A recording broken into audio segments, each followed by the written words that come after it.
3 things that'll make sure you get the results you're looking for, is getting rid of that neck and shoulder pain and even that wrist pain at times, is doing everything that us docs here at Lowe Chiropractic say to do, avoiding everything we say not to do, and once again, following the recommendations and doing everything we say to do.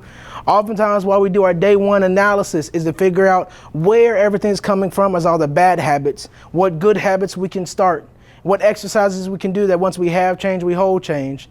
And that's how we get you the results you're looking for. Please, family, feel free to schedule at loudchiro.com.